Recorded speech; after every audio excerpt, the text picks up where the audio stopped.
may Tama yung Vice President. Diba? So, tama po yung House.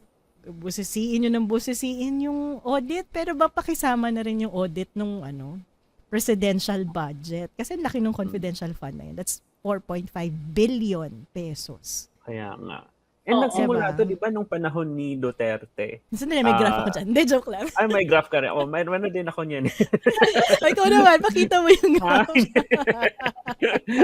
Hindi, pero parang from my end, parang nakita nila or na-realize nila na, nakalusot to nung panahon ni Duterte. Tapos since then, parang na-enjoy na nila na parang, sige, parang wala namang pumapansin nung panahon ni Duterte. So, parang nasanay na, naging part na siya ng culture. So, parang, ang tanong, yun nga, meron pa bang panahon sa hinaharap kung saan bababa pa itong mga confidential fund at intelligence? Alam mo, siguro kung may konsensya yung susunod na presidente. Yeah, correct. Diba? Yun ang governance talaga, no? Ang susi talaga. Good governance talaga. Sabi ko nga, isang presidente lang, isang matinong presidente lang talaga. Yun lang yung hiling ko. Malaki yung impact nun eh. Ayan na nga sa share ko na, ayan, confidential fund. Paano bang alisin yung Ayan. Yan. Oo, di ba? Grabe, no? Sobrang steep. Teka lang. yung papalitan ko ng mas malaking para kitang-kita. Nasaan na yun? Sige lang, take your time. Ayan. Bilang one-woman production team. Oo. Diba? Hide. Yan. Ayun, Wala akong floor perfect. manager eh. Ako din ang manager dito eh. Yung production manager. Ayan. Ayan, diba? Ayan, Ito po yung ayan. Confidential and Intelligence Fund ng mga presidente mula 1986. Yeah. Ayan ha. May color coding yan para makita nyo. Oo, red na red nga yung dulo. Red na red. Diba? Maintain talaga. Pero kita mo, sino-sino mga presidente yung nagpapataas. Yeah. In fairness kay GMA, hindi niya pinataas. Pero yung from Ramos to ERAP, significant increase yan. Kahit maikling term lang niya. Correct. Mga populist talaga, no? Mga pauso. Oo naman.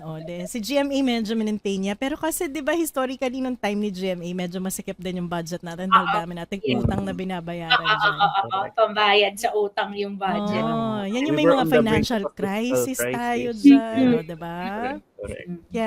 Kaya pina-push niya kay, let's remind everyone that Secretary Recto is responsible for the VAT law. Mr. Ivan. Yan po yung time na yun. Diba? Mid-2000s. Correct. Yan yun, yung panahon ni GMA.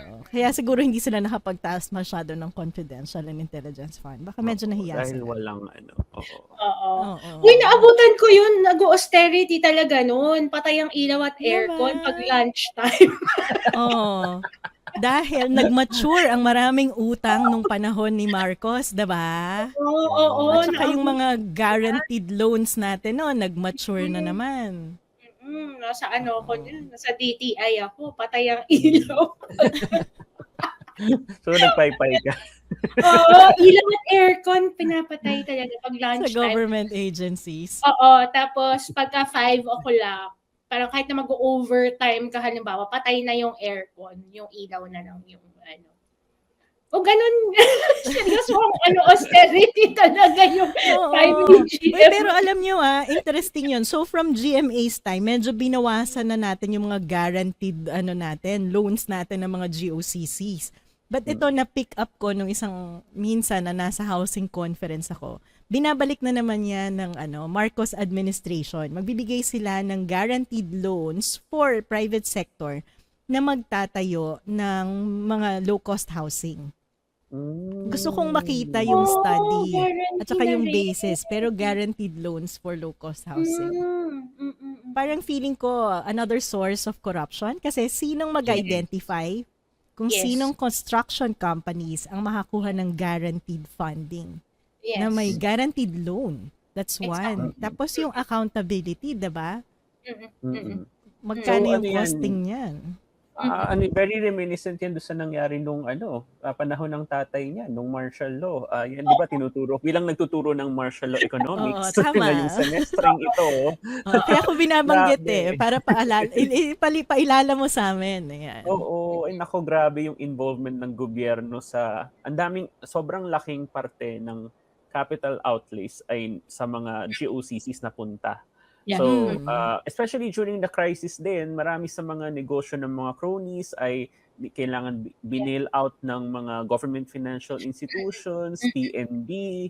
So parang nauulit yung panahon ng parang kung tingnan mo yung panahon ng batas militar, parang hindi ka na magugulat sa mga nangyayari sa ngayon. Kasi parang nauulit lang siya. So, Yung mga economic programs parehas din, ano? Oo. Yung format. Exactly. Maharlika. Maharlika. Yung extent ng and corruption. Yeah, oo. Hindi na ako masyadong concerned dun sa mga slogan like Masagana 99 halimbawa or yung Bagong Pilipinas. Kung hindi yung very alarming ngayon yung parang co-op na mga government financial institutions, yung mga kaban ng bayan, halimbawa doon nangyari sa PhilHealth as well as sa Maharlika. Ganyan-ganyan yung nangyari nung panahon ng batas militar. So, kailangan talaga nating balikan yung kasaysayan para maintindihan yung nangyayari sa ngayon. Kasi nangyari na sila before. Alam mo yung isa pang nakakabanas dito sa Confidential Intelligence Fund. Tingnan mo yung nilaki nung, di ba lumaki na nga nung panahon ni Duterte. Dinoble pa niya lalo. Pero nung 2020 pa yun nung pandemic na kung saan kailangan mo ng additional budget for health na mga tao for public health emergency, and yet ginawa mo 4.5 billion pesos yung confidential fund mo. Tapos ngayon nga, 'di ba, ayaw daw nating palakihin yung utang natin, pero yung gobyernong to walang konsensya eh. Diba, hindi nga natin mabayaran yung mga health expenses ng ating mga healthcare workers nung pandemic. Pero hindi man lang nagkakonsensya yung Office of the President na bawas-bawasan yung confidential and intelligence fund nila.